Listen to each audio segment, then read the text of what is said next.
Hi there villagers. Today I am attempting picnic slices which need some baking and some just melting of chocolate. They're the sort of thing that would be quite nice for a picnic or packed lunches, and we're about to go back to school, so they might go in theirs. I haven't made them for a really long time, so let's see if I remember how. First things first, we're going to melt chocolate in a bowl of simmering water. You could do it in the microwave, but A, I think that's brave, and B, somewhat risky in case it goes too far over and then I'd have to go back out to the shop and get some more chocolate. So here we go. First things first, always more than just one packet, I find. So we need 300 grams, and this is a 200 gram packet, so we need two. Add a little bit for me.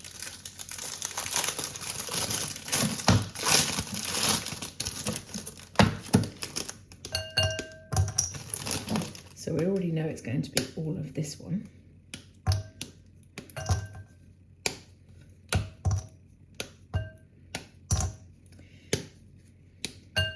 The recipe has coconut in it, so if you are allergic or don't like coconut, stop the video and go and find a different recipe on the channel to try instead.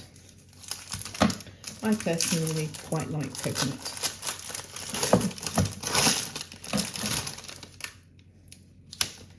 And we often say around our house, if Bounty's had a layer of raspberry jam in the middle, that would be delightful. But I understand that's quite controversial and not everybody would think so.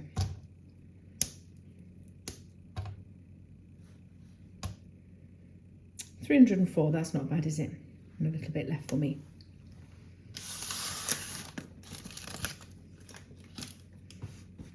Right, so that's going on a pan of simmering water. It's not simmering yet, but we'll just let it sit there and think about it for a few minutes while it warms up. And give it a stir. And this way we can't over melt it or worse, burn it, which sometimes happens in the microwave. I'll show you again once it's melted. So whilst that's melting, we are going to use all our dry ingredients.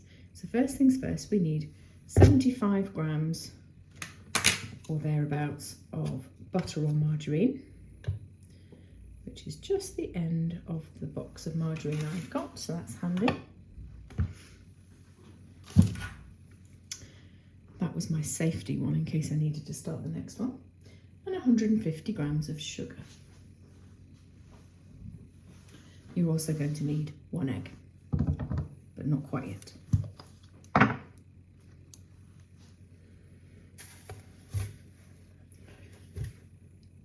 First things first, we need to cream the butter and sugar together.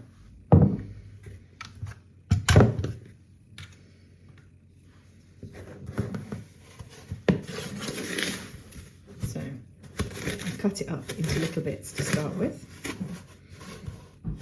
just to break it up.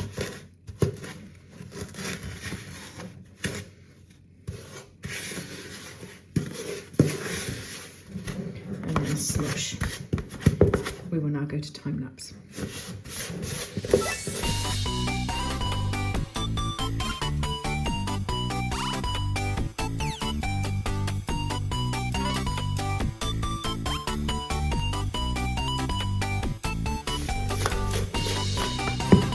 Looks like that. Looks a bit like scrambled egg at the moment, but that's no good, is it? Right, time to check on the chocolate. Time to prepare the tin while the chocolate's still melting before we get too much further. So, first things first, a tiny little bit of oil in the oven-proof dish. Whiz it around with a pastry brush. Cut a piece of grease-proof paper to size and push it in.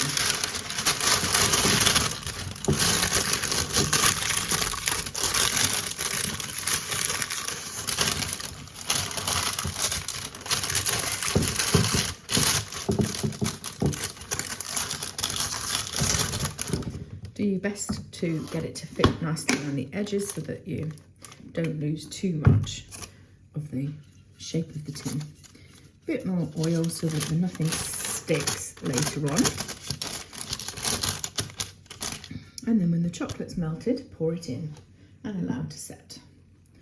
So it can just sit over here for now. Stir the chocolate.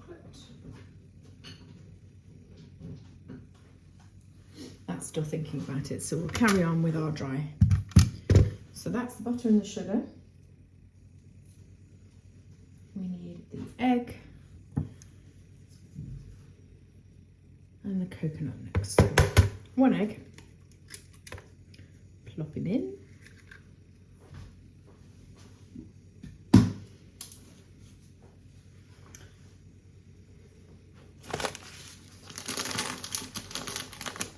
And 150 grams of coconut, which isn't a whole bag. These are 200 grams.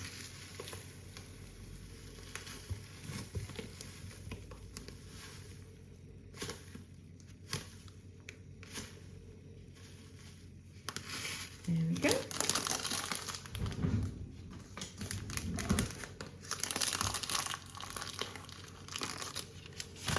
Give that a little mix, and then we'll add cherries, and it says sultanas, but I think I've got mixed dried fruit, which I don't see why that would not be achievable either. If you don't like sultanas, leave them out. Or use something you do like. Twice as many cherries, for instance. That would go well in my house. So it's gone from looking a bit scrambled egg-like to looking a little bit like egg fried rice.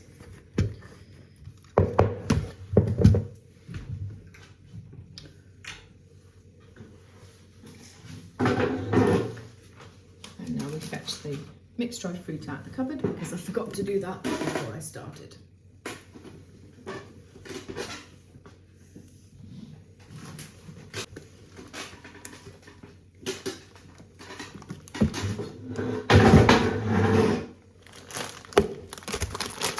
It's also in new packets.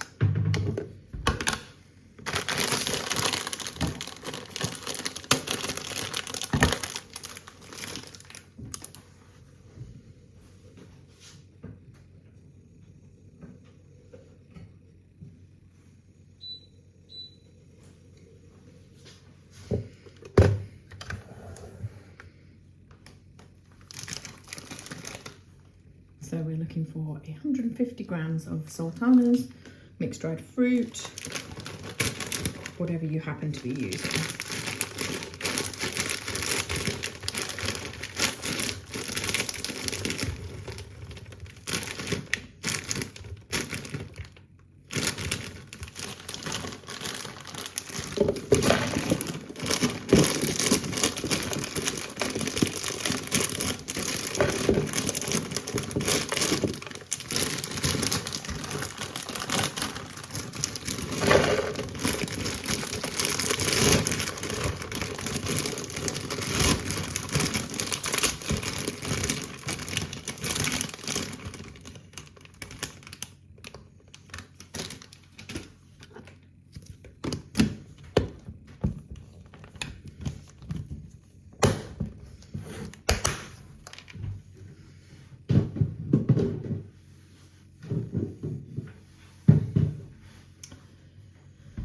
Give that a little mix, and then we're going to chop up the cherries.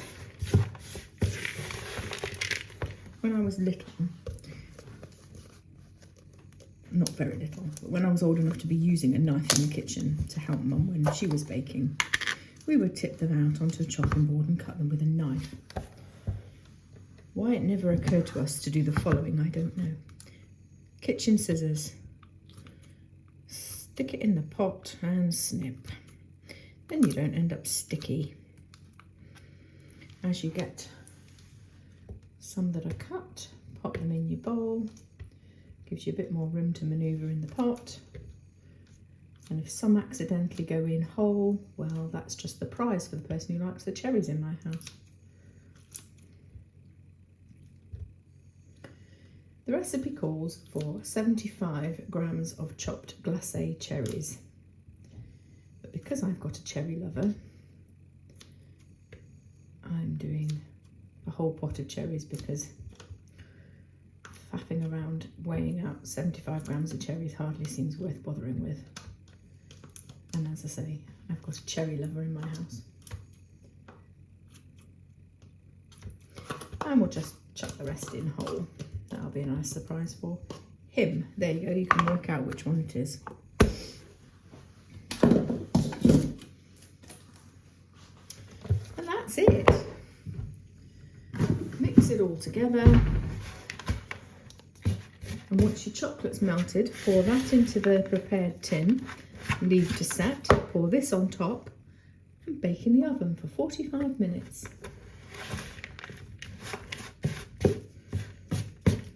I worry about the chocolate melting once you put it in the oven. So, looks like that.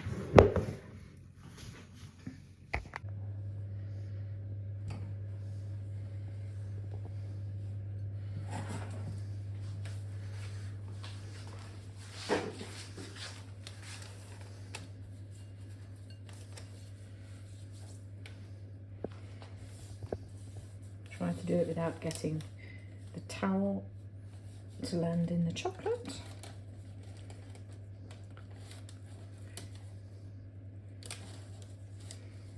The more you scrape off, the less there will be to lick.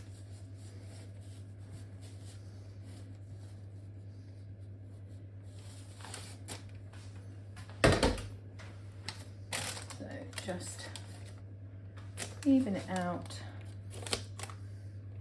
and allow to cool before putting the ingredients in on top of it and baking for 45 minutes. Now's a good time to turn your oven on. I can't wait any longer, my chocolate's being argumentative, so I'm just going to pour the topping in and flatten it down.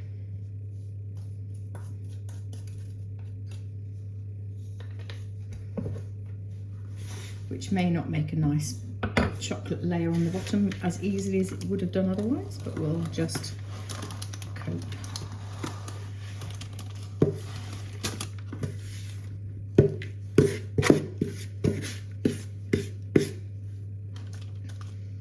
Okay, spread across evenly.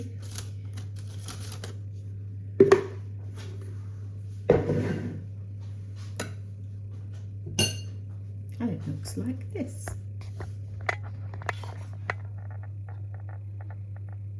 It will go slightly brownish on the top and hopefully the chocolate won't go funny underneath.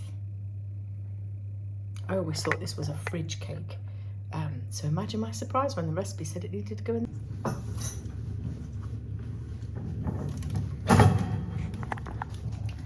But I'm going to leave it for a little while to cool just for the safety of the chocolate underneath. See you in a little while.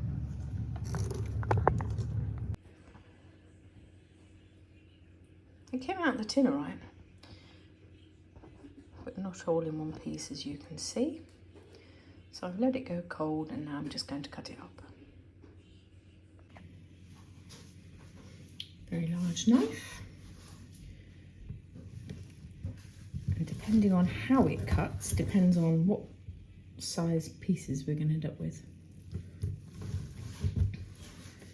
It is a little bit flimsy. I think you could probably get away with doubling the chocolate. You just end up with a thicker layer. So we've got maybe another cut there. And then for the safety of everybody, I suggest you keep it in the fridge so that the chocolate is hard, not squidgy when you try and serve it. Enjoy.